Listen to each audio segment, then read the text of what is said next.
Datuk Seri Amiruddin bin Syari Gombak. Terima kasih Timbalan Speaker. Soalan saya yang ke-9.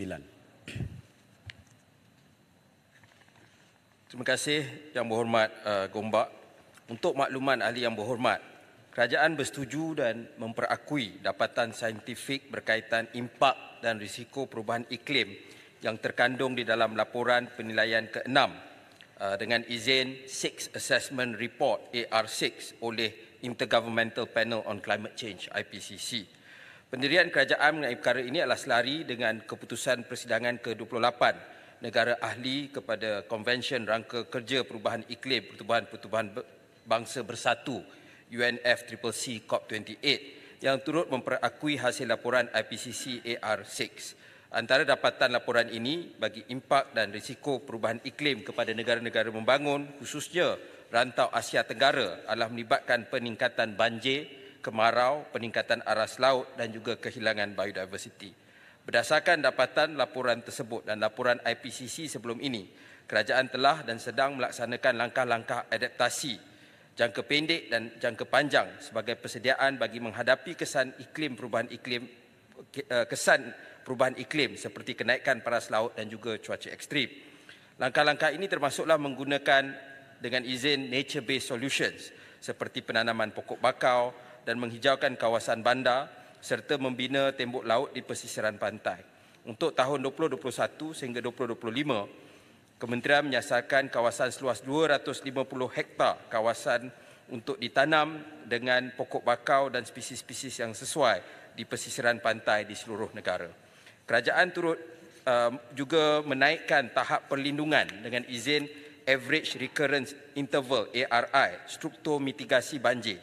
Kalau sebelum ini 50 atau 100 tahun, kita berusaha untuk menaikkan kepada 200 tahun seperti yang telah dibentangkan dalam Dewan Yang Mulia ini, dan ini melibatkan projek-projek rancangan tempatan banjir dan lembangan sungai yang di bawah kendalian JPS di bawah Kementerian Petra. NRES juga dengan kerjasama organisasi antarabangsa dan agensi tempatan, kita sedang membangunkan Plan Tindakan Adaptasi Kebangsaan MINAP, dan ini akan menjadi panduan asas untuk merangka strategi tindakan negara bagi menangani soal perubahan iklim. Dan bagi memantau keadaan cuaca kering dan panas di negara ini, Met Malaysia sedang melaksanakan inisiatif adaptasi seperti berikut: pemantauan suhu maksimum harian bagi menentukan status cuaca panas di setiap negara, di seluruh negara, pelaporan bilangan hari tanpa hujan, dan juga penyediaan maklumat dan ramalan kawasan yang berisiko untuk berlaku kebakaran hutan dan tanah gambut melalui Indeks Fire Danger Rating System ataupun FDRS. Kerajaan sentiasa komited dalam usaha mengurangkan kemudah terancaman dan meningkatkan ketahanan terhadap impak perubahan iklim. Kita sentiasa proaktif dan mengambil pendekatan berperingkat ataupun stepwise approach dengan izin dalam perancangan jangka panjang untuk menangani impak perubahan iklim agar keselamatan rakyat terjamin dan kos kehilangan dan kerugian harta benda dapat dikurangkan. Terima kasih. Gombak. Terima kasih Timbalan Speaker. Terima kasih Menteri atas jawapan yang telah diberikan. Isi asas kepada laporan IPCC tersebut adalah peningkatan suhu yang sehingga kepada lebih daripada 1 ataupun 2 darjah Celsius berbanding dengan 100 tahun yang lepas.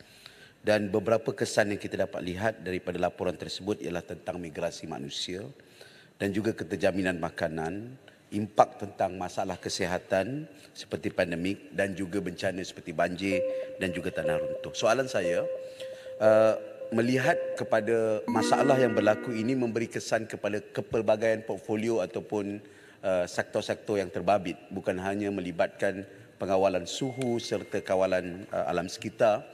Apakah platform yang ada di peringkat kabinet ataupun kerajaan sekarang bagi menangani dan melihat secara menyeluruh supaya kita tidak menangani isu-isu ini dalam silos ataupun secara bersendirian yang tidak dapat menepati kepada semua rangkaian masalah yang dihadapi. Terima kasih, Menteri. Terima kasih. Sememangnya untuk kita mengatasi masalah perubahan iklim ini, ia memerlukan pendekatan yang menyeluruh dengan izin whole of government dan juga whole of nation approach. Antara tindakan yang telah diambil adalah kita ada Majlis Tindakan Perubahan Iklim Negara yang merupakan majlis tertinggi yang dipengerusikan oleh Yang Amat Berhormat Perdana Menteri sendiri, dan melibatkan kementerian-kementerian yang berkaitan, misalnya Petra, MOSTI, Kementerian Ekonomi dan di mana Kementerian NRES menjadi sekretariat kepada majlis tersebut.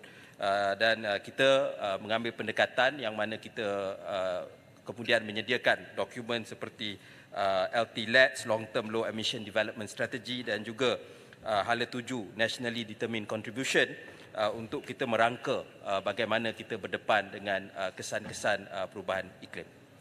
Gua Musang. Okay, terima kasih, Tuan Speaker. Terima kasih Yang Berhormat Menteri. Kita semua memahami dan menghargai bahawa kerajaan sedang dan sentiasa berusaha untuk membangunkan pelan adaptasi kebangsaan mana berkaitan impak perubahan iklim yang merangkumi pelan tindakan dan strategi jangka panjang serta strategi pembangunan kebangsaan untuk pelbagai sektor.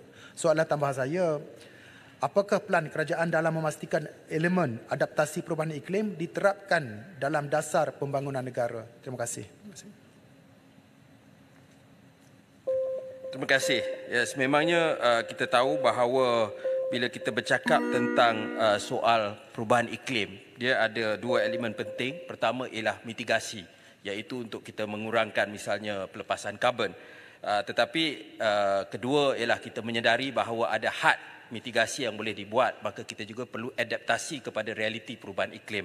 Dan ini sudah pun berlaku kalau kita lihat di pesisiran pantai misalnya, masalah berlakunya erosion, coastal erosion, hakisan di tepian pantai dan lain-lain lagi. Jadi apa yang kita ambil ialah pertama sekali kita sedang melakukan semakan kepada dasar perubahan iklim negara yang sedia ada, yang mana kita melihat elemen adaptasi ini akan menjadi satu elemen penting.